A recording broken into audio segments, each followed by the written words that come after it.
اس کی روح سے ناشنا ہو جاتا ہے۔ تو وہ ایسا ہوتا ہے کہ مچھر چھانتے ہیں اور سموچے اونٹ نکل جاتے ہیں۔ سودی کاروبار تم بھی کرو ہم بھی کریں گے، نہ تم ہمیں چھیڑو نہ ہم تمہیں چھیڑیں گے، ساری بحث ہوگی رفع یدین پر ہے کہ نہیں ہے، اور نماز ہو گئی کہ نہیں ہو گئی، تراویح 8 ہے کہ 20 ہے، ساری بحث اس پر ہوگی۔ تو یہ جو تصورات ہیں نیکی کے پرورٹڈ، کہ جیسے اندھوں نے ایک ہاتھی کو دیکھ کر اندازہ کرنا چاہا وہ کیسا ہے، جس نے اس کے پیر کو ٹٹول لیا، اس نے کہا ستون کے مانند ہے، جس کا ہاتھ پڑ گیا اس کے کان پر، اس کا چھاج کی طرح ہے ہاتھی۔ تو مختلف جو ہے اڑائے کچھ ورق لالے نے، کچھ نرگس نے، کچھ گل نے، چمن میں ہر طرف بکھری ہوئی ہے داستاں میری۔ تو نیکی کا یہ تصور جو ہے تقسیم ہو گیا۔ یہ آیت قرآن مجید کی اس اعتبار سے عظیم ترین آیت ہے، نیکی کی حقیقت، اس کی جڑ کیا ہے، بنیاد کیا ہے، اس کی روح کیا ہے، اس کے مظاہر کیا ہے، مظاہر میں اولین شے کون سی ہے، ثانین کون سی ہے، ثالثاً کون سی ہے، اور اس پر ایک پورا علم الاخلاق جو قرآن کا ایک مکمل کتاب تصنیف کی جا سکتی ہے۔ ایتھکس، قرآنک ایتھکس کے لیے یہ آیت ایک یوں سمجھیے کہ جڑ اور بنیاد ہے۔ لیکن یہ سمجھ لیں کہ یہ آیت یہاں آئی کیوں ہے۔ پس منظر میں وہی تحویل قبلہ ابھی ہے۔ تحویل قبلہ کے 4 رکوع 15، 16، 17، 18 یہ تو سالڈ ہے۔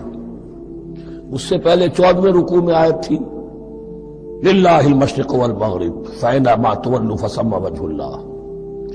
ادھر بھی پھر اتنی آیتیں چھوڑ کر، اتنا چھوڑ کر پھر گئی لیس البر ان تولوا وجوہکم قبل المشرق والمغرب۔ نیکی یہی نہیں ہے کہ تم اپنے مشرق اور مغرب کی طرف پھیر دو۔ یہ نہیں کہا یہ نیکی نہیں ہے، نیکی یہی نہیں ہے، یہ بھی نیکی ہے۔ جو ظاہر ہوگا نیکی کا وہ بھی نیکی ہے، لیکن اصل سے اس کا باطن ہے۔ باطن صحیح ہے، نیک ہے، تو حقیقت میں نیکی نیک ہے، ورنہ نہیں۔ ولیکن البر، بلکہ نیکی تو اس کی ہے۔ اب یہاں سے شروع ہوا جو نیکی کی جڑ ہے، بنیاد ہے۔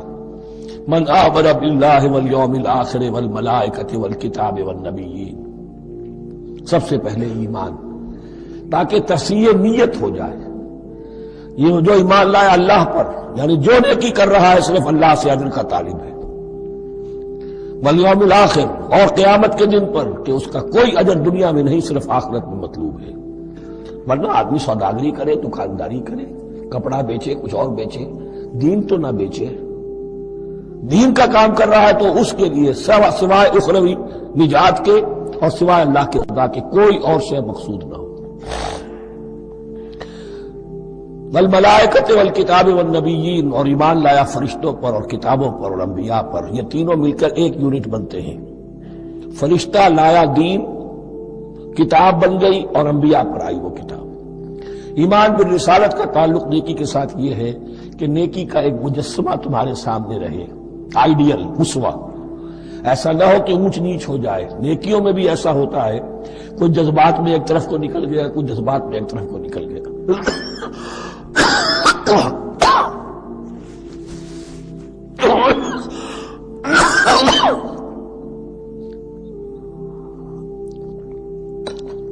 اس گمراہی سے بچنے کی ایک شکل ہے کہ ایک مجسمہ مکمل، ایک اسوہ کاملہ سامنے ہو جس میں معتدل ہو تمام چیزیں، اور وہ ہمارے لیے اسوہ کاملہ محمد رسول اللہ کی شخصیت ہے۔ نیکی کے ظاہر کے لیے ہم انہیں معیار سمجھیں گے، جو شے جتنی ان کی سیرت میں ہے اس سے زیادہ نہ ہو، اس سے کم نہ ہو۔ کوشش یہ ہو، آئیڈیل یہ ہو کہ بالکل انسان حضور صلی اللہ علیہ وسلم کے اسوہ کاملہ کی پیروی کرے۔ ولیکن البر من آمن باللہ والیوم الآخر والملائکۃ والکتاب والنبیین وآتى المال علی حبہ ذوی القربى والیتامى والمساکین وابن السبیل، اور دیا اس نے مال یا دے وہ مال اس کی محبت کے علی الرغم، علی حبہ اللہ کی طرف نہیں ہے، علی حب المال، علی الرغم مال محبوب ہے پھر بھی وہ خرچ کر رہا ہے، ذوی القربہ قرابت داروں پر، والیتامى یتیموں پر، والمساکین محتاجوں پر، وابن السبیل مسافر پر، والسائلین اور مانگنے والوں پر، وفی الرقاب اور لوگوں کی گردنیں چھڑانے میں۔ گویا کہ نیکی کے مظہر میں اولین مظہر یہ ہے انسانی ہمدردی.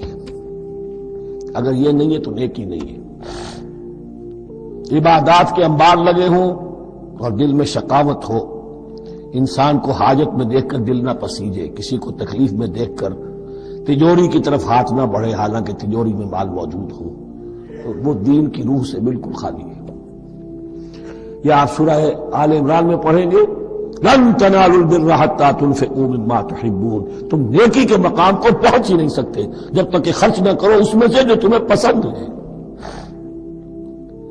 جس سے طبیعت گھبرا گئی، اکتا گئی، کپڑے میں جو بوسیدہ ہو گئے وہ دے دیے، حاتم طائی کی قبر کو لات مار دی، وہ نہیں. جو شے پسند ہے اگر اس میں سے نہیں دیتے تو نیکی کو پہنچ بھی نہیں سکتے، تمہیں ہوا بھی نہیں لگے گی. وَأَقَامَ الصَّلَاةَ وَآتَى الزَّكَاةَ. دیکھیے نماز اور زکوٰۃ اب آ رہے ہیں. یہ ہے حکمت دین کہ ایک ہے روح دین، وہ ہے ایمان، اور جو اس کے مظاہر ہے مظہر اول انسانی ہمدردی.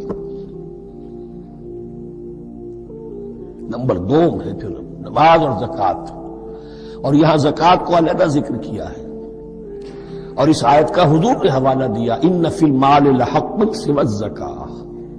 دیکھو کچھ لوگوں نے سمجھا بس ہم نے زکوٰۃ نکال دی تو حق ادا ہو گیا پورا. بڑی بے وقوفی ہے. مال میں حق ہے زکوٰۃ کے سوا بھی. اور اب آپ نے یہ آیت پڑھی، دیکھو اس آیت میں کیا ہے. زکوٰۃ کا تذکرہ بعد میں ہو رہا ہے، وَآتَى الْمَالَ عَلَىٰ حُبِّهِ ذَوِي الْقُرْبَىٰ وَالْيَتَامَىٰ وَالْمَسَاكِينَ وَابْنَ السَّبِيلِ وَالسَّائِلِينَ وَفِي الرِّقَابِ وَأَقَامَ الصَّلَاةَ وَآتَى الزَّكَاةَ. اس کی کیا حکمت ہے کہ ایمان کو تر و تازہ رکھنے کے لیے نماز ہے، اقم الصلاۃ لذکری، اور انسانی ہمدردی میں مال خرچ کرنے کے جذبے کو پروان چڑھانے کے لیے برقرار رکھنے کے لیے زکوٰۃ ہے. اتنا تو دو نا کم سے کم. بوتل کا منہ تو کھلے، کارک تو نکلے اس کا. اگر بوتل کا کارک نکل جائے گا تو شاید اس میں سے کچھ شربت اور بھی نکل آئے. تو زکوٰۃ ہے تو کارک کے مانند 2.5% ہے، کیا ہے، لیکن یہ کہ اس سے پھر کچھ اور بھی نکلے گا. جو زکوٰۃ بھی نہیں دیتا اس نے کیا کرنا. وَالْمُوفُونَ بِعَهْدِهِمْ إِذَا عَاهَدُوا، اور وہ کہ جو اپنے عہد کو پورا کرنے والے ہیں جب کوئی عہد کر لیں. سب سے بڑا عہد اللہ سے کیا، لَسْتُ بِرَبِّكُمْ قَالُوا بَلَىٰ. پھر عہد شریعت کا ہے کہ جو ہم نے کیا اللہ کے ساتھ. پھر آپس میں جو بھی معاہدے ہو جائیں، اور معاملات انسانی سارے کے سارے معاہدات کی شکل میں. شوہر اور بیوی کا معاملہ بھی ایک معاہدہ ہے. Marriage is a social contract.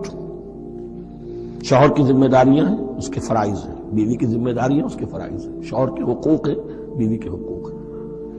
پھر جو بھی امپلائر امپلائی ریلیشن شپ ہے، معاہدہ ہے، کانٹریکٹ ہے. جو ہمارا آپ کا پولیٹیکل سسٹم ہے وہ بھی معاہدوں کے اوپر مبنی ہے. بڑا بزنس جو ہے وہ کانٹریکٹ میں چلتا ہے. تو اگر ایک چیز پیدا ہو جائے کہ جو عہد کر لیا ہے اسے پورا کرنا ہے تو ساری اسٹریم لائننگ ہو جائے گی تمام معاملات کی.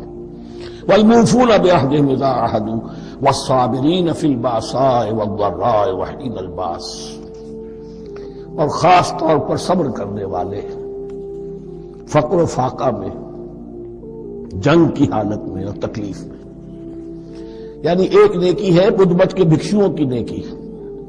ایک نیکی یہ ہے، یہ نیکی باطل کو چیلنج کرتی ہے. یہ نیکی خانقاہوں تک محدود نہیں ہوتی. یہ نیکی صرف انفرادی سطح تک محدود نہیں رہتی. جو نیکی اللہ چاہتا ہے کہ اب باطل کا سر کچلنے کے لیے میدان میں آؤ، اور جب باطل کا سر کچلنے کے لیے میدان میں آؤ گے تو خود بھی تکلیفیں اٹھانی پڑیں گی. صحابہ کرام کو بھی جانیں دینی پڑی ہیں. سینکڑوں صحابہ نے جام شہادت پیش کی. تو آخری چوٹی کیا ہے؟ گویا کہ سمم بونم جس کو کہتے ہیں ایتھکس کے اندر، کہ اس نظریہ اخلاق میں سب سے اونچی منزل کون سی ہے؟ وہ سمم بونم جو ہے اسلام کا، وَالصَّابِرِينَ فِي الْبَأْسَاءِ وَالضَّرَّاءِ وَحِينَ الْبَأْسِ وَلَا تَقُولُوا لِمَنْ يُقْتَلُ فِي سَبِيلِ اللَّهِ أَمْوَاتٌ بَلْ أَحْيَاءٌ وَلَٰكِن لَا تَشْعُرُونَ. وہ آیت یاد کر لیجیے. اولئک الذین صدقوا، یہ ہے لوگ جو سچے ہیں. دعوت و نیکوکاری کا بہت سو کو ہے. یہ ہے وہ لوگ کہ جو سچے ہیں. وَأُولَٰئِكَ هُمُ الْمُتَّقُونَ، اور یہی حقیقت میں متقی ہیں۔ تمہارے ذہنوں میں کوئی اور نقشے بیٹھے ہوئے ہیں، کوئی لباس ہے، وضاقتہ ہے، بس یہ بڑا متقی آدمی ہے۔ تقویٰ اس کا نام ہے، یعنی یہ پوری انسانی شخصیت کا ایک ہیولہ ہے، ایک پوری انسانیت کا ایک فرد کا نقشہ کھینچ دیا گیا کیریکٹر کا، اس کے اندر روح ایمان اور خارج میں اس ترتیب کے ساتھ دین کی یہ تقاضے اور نیکی کے یہ مظاہر موجود ہیں۔ اللہم ربنا اجعلنا منہم، اللہم ربنا اجعلنا منہم۔ اب اس کے بعد کچھ وہی جو معاملات انسانی ہیں اس پر اب بحث، جیسا کہ میں نے کہا تھا کہ ایک لڑی ہے شریعت کی معاملات کی۔ یہ تو بڑے بڑے پھول جو تھے آیت الآیات اور آیت البر، یا ایھا الذین آمنوا کتب علیکم القصاص فی القتلی، اہل ایمان تم پر لازم کر دیا گیا ہے مقتولوں کا بدلہ لینا۔ قتلہ قتیل کی جمع بھی ہے، اور مقتول سے یہ مصدر بھی ہو سکتا ہے کہ تمہارے لیے یعنی اس معاملے میں سہل انگاری صحیح نہیں ہے۔ انسانی تمدن کی جڑ کٹتی ہے جب کسی معاشرے کے اندر انسان کا خون بہانا عام ہو جائے، تمدن جس کی جڑ کٹ جائے، تو قصاص تم پر واجب ہے۔ یا ایھا الذین آمنوا کتب علیکم القصاص فی القتلی الحر بالحر والعبد بالعبد والانثى بالانثى، ایک آزاد کی جگہ آزاد ہی قتل کیا جائے گا۔ آزاد نے قتل کیا ہے تو ظاہر بات ہے وہ آزاد ہی اس کی جگہ قتل ہوگا۔ یہ نہیں وہ کہے میرا غلام لے جاؤ، میرے 2 غلام لے لو، نہیں، والعبد بالعبد، اور عبد کی جگہ عبد ہی ہوگا، جس نے قتل کیا وہی قتل کیا جائے گا، والانثى بالانثى، اور اگر قتل کرنے والی عورت ہے تو وہ عورت ہی قتل ہوگی۔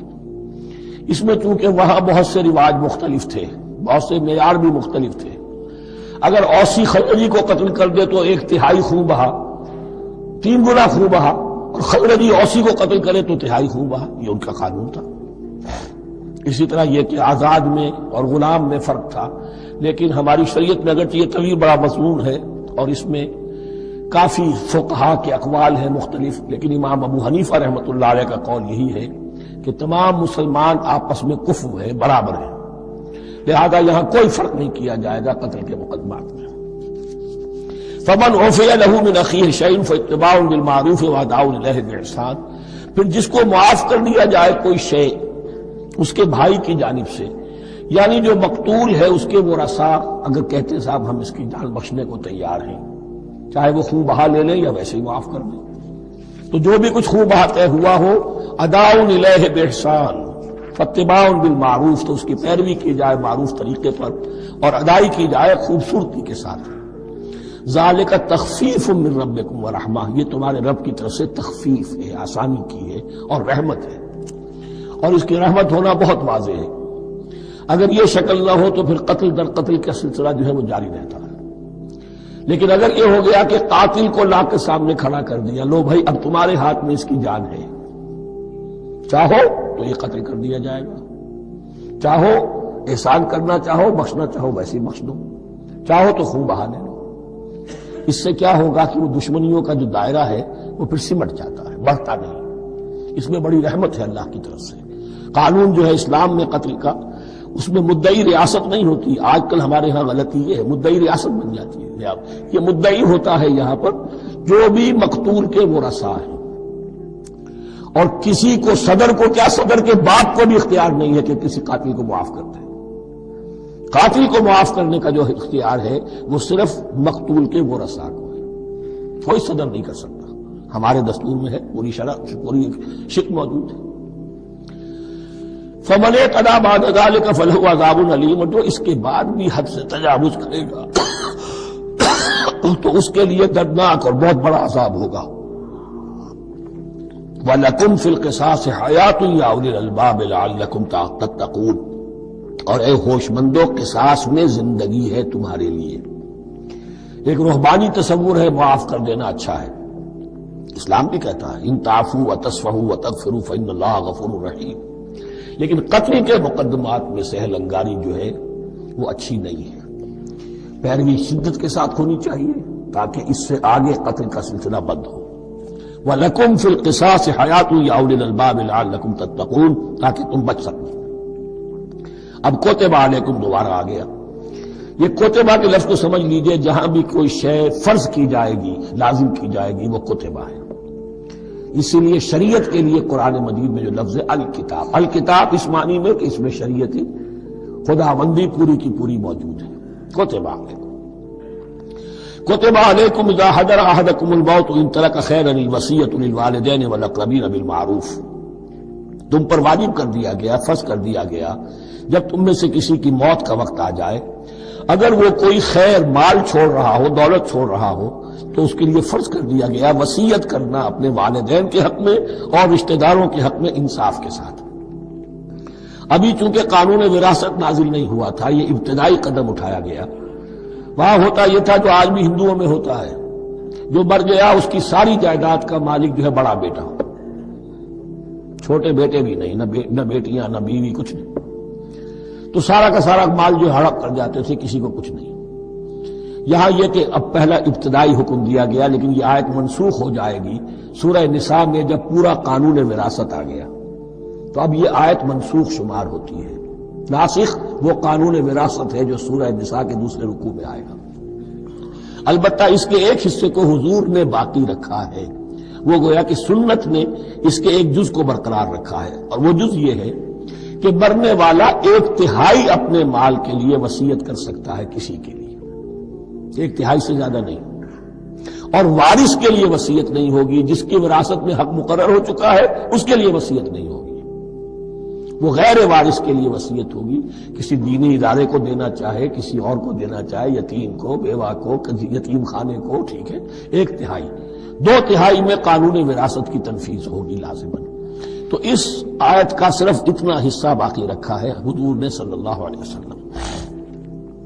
حقاً علی المتقین، یہ اللہ کا تقوی رکھنے والوں پر حق ہے، واجب ہے کہ وہ وصیت کریں کہ ہمارے والدین کو یہ مل جائے، فلاں رشتہ دار کو یہ مل جائے، باقی جو ہے جو بھی ورثاء ہیں لے جائیں۔ فمن بدلہ بعد ما سمعہ، تو جس نے بدل دیا اس وصیت کو اس کے بعد کہ اسے سنا تھا، فإنما اسمہ علی الذین یبدلونہ، تو اس کا بوجھ، اس کا گناہ انہی پر آئے گا جو تبدیل کرتے ہیں۔ جو وصیت کرنے والا تھا وہ بری ہے، اس نے صحیح وصیت کی تھی، جس نے بعد میں اس وصیت میں تحریف کی، تبدیلی کی، اس کا وبال، اس کا بوجھ انہی پر آئے گا۔ ان اللہ سمیع علیم، یقینا اللہ سب کچھ سننے والا اور جاننے والا ہے۔ فمن خاف من موص جنفا، اب اگر کسی کو اندیشہ ہوا کہ وصیت کرنے والے نے جانبداری برتی ہے، ٹھیک وصیت نہیں کی ہے، دیانتداری کے ساتھ اس کی رائے یہ ہوئی، او اسمن، یا گناہ اس نے کمایا ہے، فاصلح بینہم، اور اب ان کے مابین صلح کرا دی، ورثاء کو جمع کیا کہ بھائی وراثت تو یہ تھی، ان کی وصیت تھی، لیکن دیکھو اس میں یہ زیادتی والی بات ہے، اگر تم مطمئن ہو جاؤ، متفق ہو جاؤ، تو اس میں اتنی تبدیلی کر دی جائے ان کے اتفاق سے، فلا اسم علیہ، تو اس میں کوئی گناہ نہیں ہے، یعنی ایسی نہیں ہے یہ بات کہ اس کو وہ سینکشن اور سینکٹی حاصل ہو گئی ہے، تقدس، کہ اب اس میں کوئی تبدیلی نہیں ہو سکتی، باہمی مشورے سے اور اچھے جذبے سے، اصلاح کے جذبے سے وصیت میں تغیر ہو سکتا ہے۔ ان اللہ غفور الرحیم، یقیناً اللہ تعالی بخشنے والا ہے، رحم فرمانے والا۔ اب لڑی آ گئی دوسری عبادت والی، عبادت میں صوم۔ جہاں تک نماز کا ذکر ہے تو وہ تو مکی صورتوں میں اس کا بے تحاشا مرتبہ ذکر موجود ہے، لیکن یہاں جو ہے معاملہ صوم، اس سے پہلے مکی دور میں صوم کا کہیں کوئی تذکرہ ہی نہیں، نہ عربوں میں اس کا رواج تھا۔ یہ لفظ بھی عربی زبان میں تھا گھوڑوں کے لیے، گھوڑے روزہ رکھتے تھے، رکھتے کیا تھے بیچارے، انہیں رکھوایا جاتا تھا، کیونکہ عربوں کا جو معاملہ تھا وہ لوٹ مار، غارت گری، اور اس کے لیے انہیں چاہیے تیز رفتار سواری، جاؤ حملہ کرو، لوٹو مارو اور بھاگو۔ اونٹ جو ان کی فضا اور ان کے ماحول کے لیے مناسب تھا، وہ زیادہ تیز دوڑ نہیں سکتا، اپنی اس ضرورت کے لیے گھوڑا چاہیے تھا۔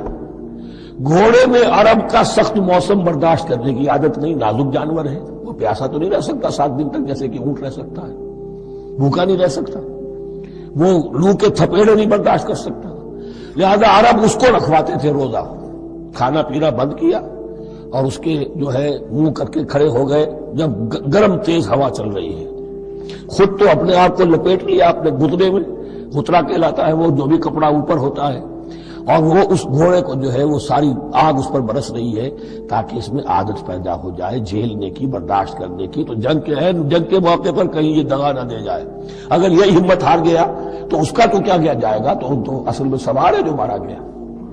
یہ روزہ ان کے ہاتھ تھا، لیکن جب حضور آئے مدینے میں تو یہاں یہود میں روزے کا رواج تھا۔ وہ ایک تو عاشورہ کا روزہ رکھتے تھے، اس لیے کہ وہ تاریخ تھی جس میں کہ نجات ملی تھی بنی اسرائیل کو فرعونیوں سے۔ تو اس طریقے سے حضور نے پھر ابتداءً مہینے میں ہر مہینے میں 3 روزے رکھنے کا حکم دیا۔ یہ ہے ابتدائی حکم جو حضور نے دیا، قرآن میں ابھی نہیں آیا تھا۔ جیسے تحویل قبلہ کے معاملے میں بھی قرآن نے کہا کہ ہم نے تمہیں اس قبلے پر رکھا تھا، لیکن اس کا کوئی حکم جو ہے قرآن میں جلی نہیں ہے۔ یہ ہو سکتا ہے کہ وہ حکم بھی حضور کو اللہ ہی نے دیا ہو، وحی خفی کے ذریعے سے۔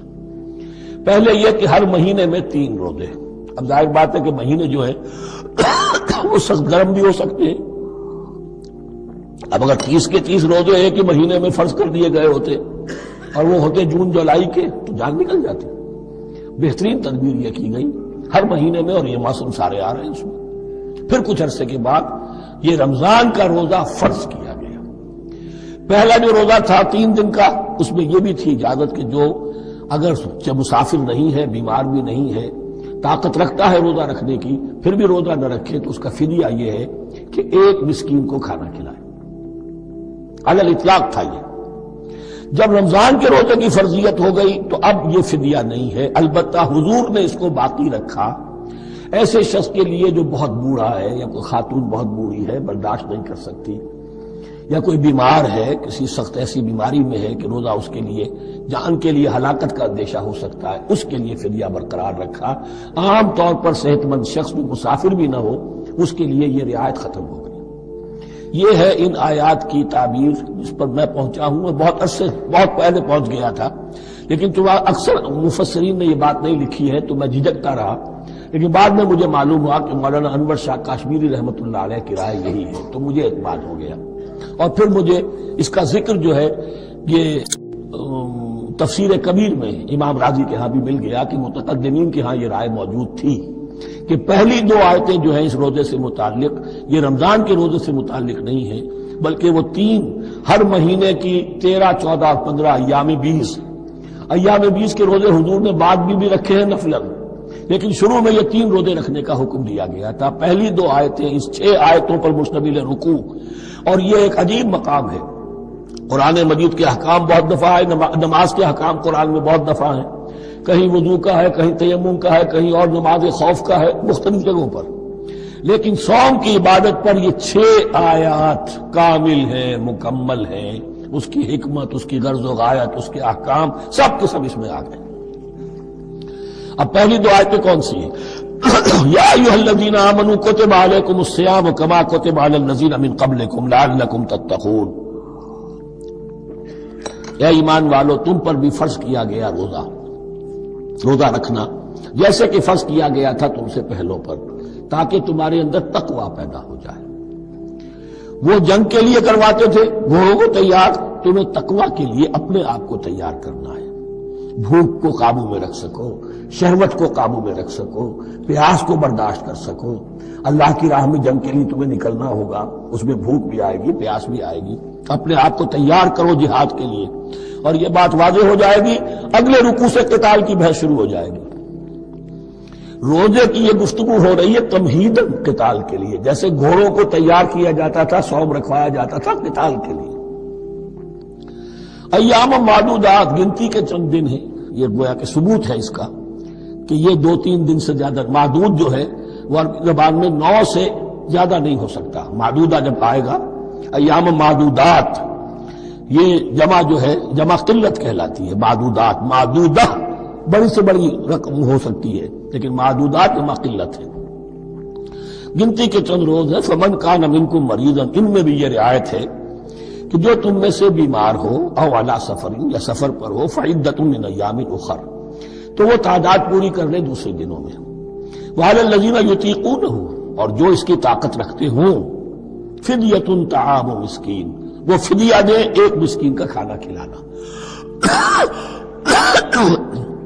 ان آیات کی تفسیر میں جیسا کہ میں نے عرض کیا مفسرین کے بہت سے اقوال ہیں، اب میں اس کی بحث میں نہیں جا سکتا، جو میں نے اپنے مطالعے کے بعد رائے قائم کی ہے میں صرف وہی بیان کر رہا ہوں کہ اس وقت، اور یہ امام راضی کے الفاظ ہیں کہ یہ فرضیت الگ تعیین نہیں تھی بلکہ الگ تخییر تھی۔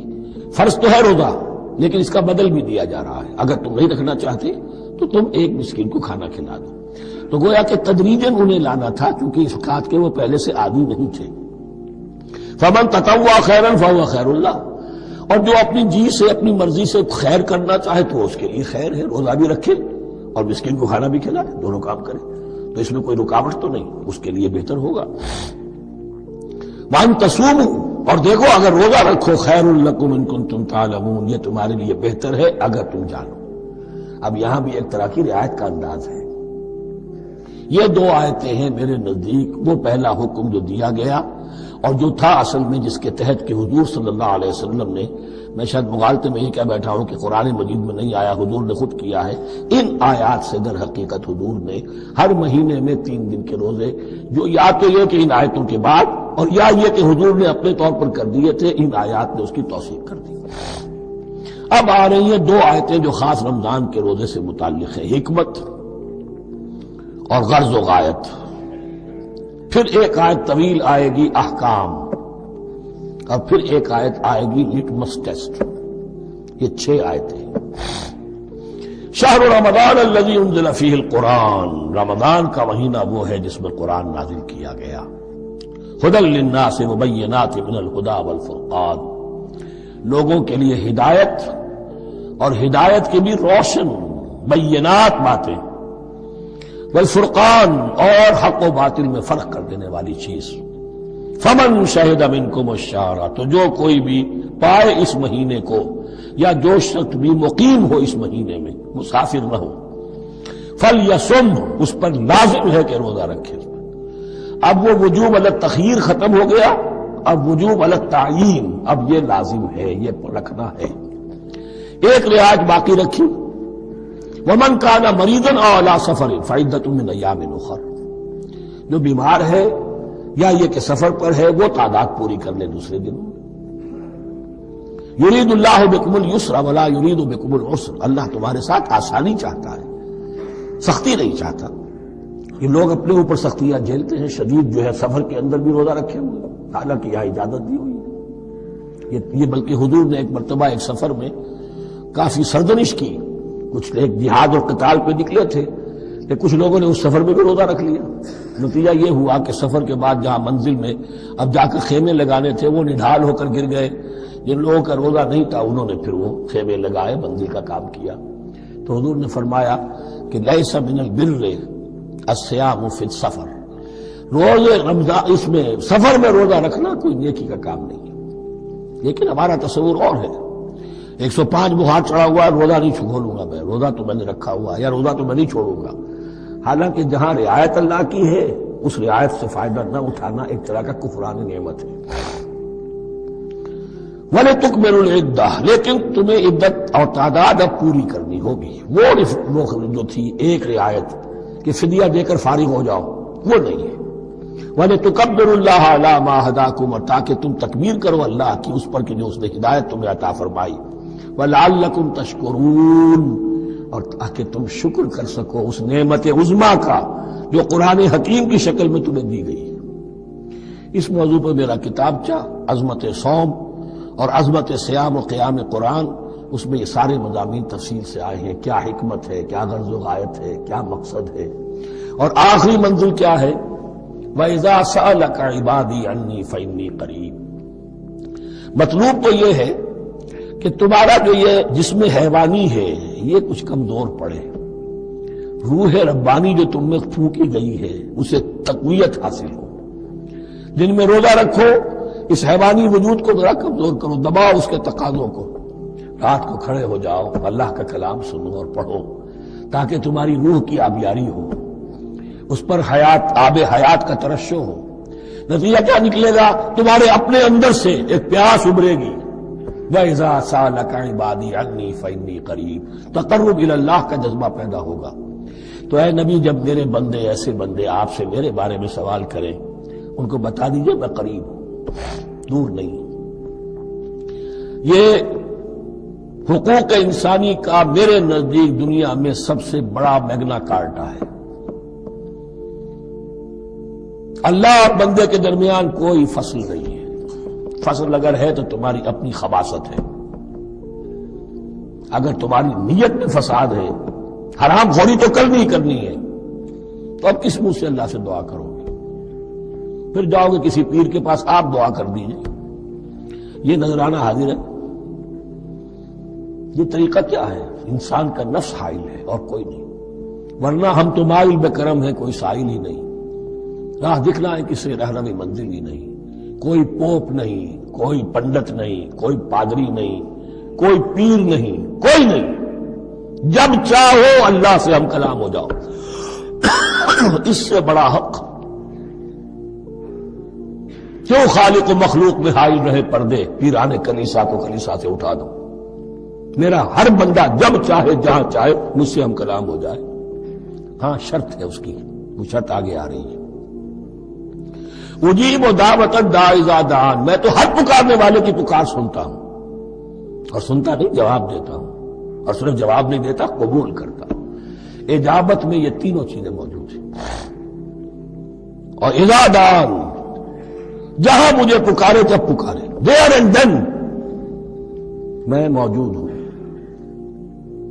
لیکن شرط کیا ہے؟ فَلْيَسْتَجِيبُوا لِي، انہیں بھی تو میرا کہنا ماننا چاہیے، یہ یک طرفہ بات نہیں ہوگی۔ فَاذْكُرُونِي أَذْكُرْكُمْ، تم مجھے یاد رکھو گے تو میں تمہیں یاد رکھوں گا، یہ دو طرفہ معاملہ ہے۔ تم شکر کرو گے میں تمہاری قدردانی کروں گا، تم میری طرف چل کر آؤ گے میں بھاگ کر آؤں گا، تم بارش برآؤ گے میں ہاتھ بڑھاؤں گا، لیکن تم رخ موڑ لو گے ہم بھی رخ موڑ لیں گے۔ ہماری تو غرض نہیں ہے، غرض ہے تو تمہاری، تم رجوع کرو گے ہم بھی رجوع کر لیں گے، تم توبہ کرو گے ہم اپنی نظر کرم پھر تمہاری طرف متوجہ کر دیں گے۔ لیکن ہر چیز ان تنصر اللہ ینصرکم، اللہ کی مدد کرو گے تو اللہ تمہاری مدد کرے گا۔ تمہاری دوستیاں ہو، پینگے بڑھا رہے ہو اللہ کے دشمنوں کے ساتھ، ساز باز ہو اللہ کے دشمنوں کے ساتھ، اور کھڑے ہو جاؤ قنوت نازلہ میں اللہ سے مدد مانگنے کے لیے، تم سے بڑا بے وقوف کون ہوگا؟ پہلے اللہ کی طرف رخ تو کرو، اللہ سے اپنا معاملہ درست کرو۔ ہاں اس میں کوئی یہ شرط نہیں ہے کہ پہلے ولی کامل اس وقت توبہ کرو خلوص نیت سے اور سارے پردے ہٹ جائیں گے، لیکن خلوص نیت کے ساتھ توبہ۔ وَإِذَا سَأَلَكَ عِبَادِي عَنِّي فَإِنِّي قَرِيبٌ أُجِيبُ دَعْوَةَ الدَّاعِ إِذَا دَعَانِ فَلْيَسْتَجِيبُوا لِي وَلْيُؤْمِنُوا بِي لَعَلَّهُمْ يَرْشُدُونَ أُحِلَّ لَكُمْ لَيْلَةَ الصِّيَامِ إِذْ تَفَضُّلُوا إِلَىٰ نِسَائِكُمْ۔ اب یہ ہے احکام کی آیت، بڑی طویل ہے، چونکہ یہود کے ہاں شریعت میں روزہ جو ہے شروع ہو جاتا تھا شام کو ہی، اور رات بھی روزے میں شامل تھی، تو تعلق زن و شو بھی نہیں ہو سکتا، اور کوئی سحری وحری کا تصور نہیں تھا، جیسے ہی سوئے رات شروع روزہ شروع، اب اگلے دن تک غروب آفتاب تک روزہ رہے گا۔ ہمارے ہاں روزے میں نرمی کی گئی ہے، ایک تو یہ کہ رات کو اس سے خارج کر دیا، روزہ دن کا ہے، اور رات کے وقت تعلق زن و شو بھی ہے، کھانا پینا بھی ہے، جو پابندیاں روزے کی ہیں وہ سب اٹھ گئی۔ لیکن ہو یہ رہا تھا کہ لوگ سمجھ رہے تھے کہ شاید وہی جو احکام ہیں یہود کے ہاں شاید وہی ہمارے ہاں بھی ہیں، اس لیے وہ ایسا بھی ہوتا تھا اپنے جذبات میں بیویوں سے مقاربت کرتے تھے، لیکن دل میں سمجھتے تھے کہ ہم نے غلط کام کیا ہے۔ یہاں اب ان کو اطمینان دلایا جا رہا کہ نہیں، احل لکم لیلۃ الصیام الرفث الی نسائکم، حلال کر دیا گیا ہے تمہارے لیے روزے کی راتوں میں اپنی بیویوں کے پاس جانا۔ ہن لباس لکم وانتم لباس لہن، وہ پوشاک ہے تمہارے لیے، تم پوشاک ہو ان کے لیے۔ بڑا بلیغ کنایا ہے یہ، جیسے لباس میں اور جسم میں کوئی پردہ نہیں ہے، لباس ہی تو پردہ ہے نا، لباس میں اور جسم میں تو کوئی پردہ نہیں، ایسے ہی بیوی میں اور شوہر میں کوئی پردہ نہیں۔ ہن لباس لکم وانتم لباس لہن۔ ویسے بھی انسان کے اخلاق کی حفاظت کرنے والی، مرد کے اخلاق کی حفاظت کرنے والی بیوی ہے، بیوی کے اخلاق کی حفاظت کرنے والا مرد ہے۔ وہ مجھے اقبال کا شعر یاد آ رہا تھا، تعلیم نئی ہو کہ پرانی، نسوانیت زن کا نگہباں ہے فقط مرد، نہ پردہ نہ تعلیم نئی ہو کہ پرانی، نسوانیت زن کا نگہباں ہے فقط مرد۔ بہرحال ایک دونوں کے لیے وہ ایک ضرورت بھی ہے، ان کی پردہ پوشی بھی کرتے ہیں ایک دوسرے کی، اور اس طریقے سے لباس کی جو ہے اس میں کنایا کیا گیا۔ علم اللہ انکم کنتم تختانون انفسکم، اللہ کے علم میں ہے کہ تم اپنے آپ کے ساتھ خیانت کر رہے تھے، ایک کام کر رہے تھے جو گناہ نہیں ہے لیکن تم سمجھتے تھے گناہ ہے، تو اپنے آپ سے خیانت ہو گئی کہ نہیں؟ اصلاً وہ گناہ نہیں تھا لیکن تمہارے علم میں نہیں تھا، لیکن تم یہ سمجھتے ہوئے بھی کہ یہ ممنوع ہے اس کا ارتکاب کر رہے تھے۔ علم اللہ انکم کنتم تختارون انفسکم فتاب علیکم، تو اللہ نے تم پر نظر رحمت فرمائی، وعفا عنکم، اور بخش دیا، معاف کر دیا، جو بھی خطائیں ہو گئی ہیں وہ سب کے سب معاف سمجھو۔ فالآن باشروہن، اب ان کے ساتھ جو بھی تعلق ضرور ہے وہ قائم کرو، وابتغوا ما کتب اللہ لکم، اور تلاش کرو، حاصل کرو جو کچھ اللہ نے تمہارے لیے لکھ دیا ہے۔ کیا لکھ دیا؟ ایک تو اولاد، تعلق ضرور میں، اور ایک سکون ہے کہ جو اللہ تعالیٰ نے اس میں رکھا ہے، تسکنوا الیہا، قرآن مجید میں یہ الفاظ آئے، ایک تسکین ہے، سکون ہے، اعصاب کا تناؤ جو ہے وہ اس کے بعد جو ہے اس کے اندر ایک سکون کی کیفیت پیدا ہو جاتی ہے۔ اور یہی اس میں حکمت ہے کہ حضور اپنے ہر سفر میں ہم ایک زوجہ محترمہ کو ضرور ساتھ رکھتے تھے، اس لیے کہ قائد کو، سپہ سالار کو کسی وقت بڑی ایسی یعنی پریشان کن صورتحال میں فیصلے کرنے پڑتے ہیں، جذبات پر دباؤ ہوتا ہے اور اعصاب پر دباؤ ہوتا ہے، تو ساتھ اگر کوئی اہلیہ بھی موجود ہو تو اس میں، اور اس کے بہترین مواقع سیرت میں آئے ہیں، وہ پھر کسی وقت میں بیان کروں گا۔ وابتغوا ما كتب الله لكم وكلوا واشربوا حتى يتبين لكم الخيط الابيض من الخيط الاسود من الفجر، اور کھاؤ اور پیو یہاں تک کہ واضح ہو جائے تمہارے لیے سفید دھاری فجر کی سیاہ دھاری سے، یعنی یہ پاؤ پھٹنے کے لیے استعارہ ہے کہ جب سفیدہ نمایاں ہوتا ہے ایک لکیر کی طرح، پاؤ پھٹ گئی، اس وقت تک کھانے پینے کی چھوٹ ہے، سحری جو ہے آپ کر سکتے ہیں، بلکہ کلوا واشربوا، کھاؤ اور پیو، اور اس کی حدیث میں تاکید آئی ہے، اور یہ بھی فرمایا ہمارے اور یہود کے روزے کے مابین سحری جو ہے وہ فرق ہے، تسحروا فإن فی السحور برکہ، سحری ضرور کیا کرو اس لیے کہ سحری میں برکت ہے۔ ثم اتموا الصیام الی اللیل، پھر رات تک روزے کو پورا کرو۔ اب رات تک میں اکثر فقہا کے نزدیک غروب آفتاب مراد ہے، اہل تشیع اس سے ذرا آگے جاتے ہیں کہ رات کا لفظ آیا ہے تو ذرا اور غروب آفتاب پر چند منٹ گزر جائے، لیکن ہمارے اہل سنت کے ہاں غروب آفتاب جو ہے وہی گویا کہ یہ اس کی غایت ہے۔ وَلَا تُبَاشِرُوهُنَّ وَأَنْتُمْ عَاكِفُونَ فِي الْمَسَاجِدِ، لیکن یہ رعایت جو تمہیں دی جا رہی ہے اس میں ایک استثناء ہے، جب تم معتکف ہو مسجدوں میں تو پھر اپنی بیویوں سے کوئی تعلق قائم نہ کرو۔ وَلَا تُبَاشِرُوهُنَّ، مت ان سے مباشرت کرو، وَأَنْتُمْ عَاكِفُونَ فِي الْمَسَاجِدِ، جبکہ تم مسجدوں میں اعتکاف میں ہو، آخری عشرے میں جو اعتکاف ہوتا ہے۔ تِلْكَ حُدُودُ اللَّهِ فَلَا تَقْرَبُوهَا، یہ اللہ کی حدود ہے، ان کے قریب مت جاؤ۔ بعض جگہ پر آتا ہے فَلَا تَعْتَدُوهَا، ان حدود کو عبور نہ کرو، ان سے تجاوز نہ کرو۔ تو حرام تو یہی شے ہوگی کہ حدود سے تجاوز کیا جائے، لیکن احتیاط اس میں ہے to keep at a safe distance, ذرا دور رہو، آخری حد تک چلے جاؤ گے تو اندیشہ ہے کہ کہیں اس حد کو کراس نہ کر جاؤ۔ فلا تقربوها، اللہ کے حدود سے ذرا ایک سیف ڈسٹینس کے اوپر رہنا ضروری ہے۔ کذالک یبین اللہ آیاتہ للناس، اسی طرح اللہ تعالیٰ واضح کرتا ہے اپنی نشانیاں لوگوں کے لیے، لعلہم یتقون، تاکہ وہ تقوی کی روش اختیار کر سکے، بچ سکے۔ اب وہ لٹمس ٹیسٹ والی آیت آ گئی، تقوی کا ٹیسٹ کیا ہے؟ روزہ اس لیے فرض کیا کہ تقوی پیدا ہو جائے، یہ سارے احکام تمہیں دیے جا رہے ہیں تاکہ تمہیں تقوی پیدا ہو جائے، ٹیسٹ کیا ہے؟ تقوی کا لٹمس ٹیسٹ عقل حلال، یہ نہیں ہے کوئی نیکی نہیں۔ وَلَا تَأْكُلُوا أَمْوَالَكُمْ بَيْنَكُمْ بِالْبَاطِلِ، اپنے مال آپس میں باطل طریقوں سے ہڑپ نہ کرو۔ وَتُدْلُوا بِهَا إِلَى الْحُكَّامِ، اور اپنے مال کو ذریعہ نہ بناؤ حکام تک پہنچنے کا، لِتَأْكُلُوا فَرِيقًا مِنْ أَمْوَالِ النَّاسِ بِالْإِثْمِ، تاکہ تم لوگوں کے مال کو ہڑپ کر سکو گناہ کے ساتھ، وَأَنْتُمْ تَعْلَمُونَ، اور تم اس کو جانتے بوجھتے کر رہے ہو۔ جو شخص اس معیار سے تو اس سے باز آ گیا وہ ہے متقی، یہ لسٹ میں ٹیسٹ ہے۔ ورنہ نمازوں کی تعداد، روزوں کی تعداد اور حرام کھانا تو تقویٰ نہیں۔ یہ میں حیران ہوتا ہوں کہ اب اس پر کبھی غور نہیں کیا ہے لوگوں نے کہ یہ آیت کہاں سے آ گئی درمیان میں. روزے کے احکام اور اس کے بعد قتال کے احکام بھی شروع ہوں گے، حج کے احکام شروع ہوں گے، یہ بیچ میں آیت. واقعہ یہ ہے کہ جیسے روزے کی حکمت کا نقطہ عروج کیا ہے، وَإِذَا سَأَلَكَ عِبَادِي عَنِّي فَإِنِّي قَرِيبٌ، روح انسانی میں ایک طلب پیدا ہو جائے تقرب اللہ کی.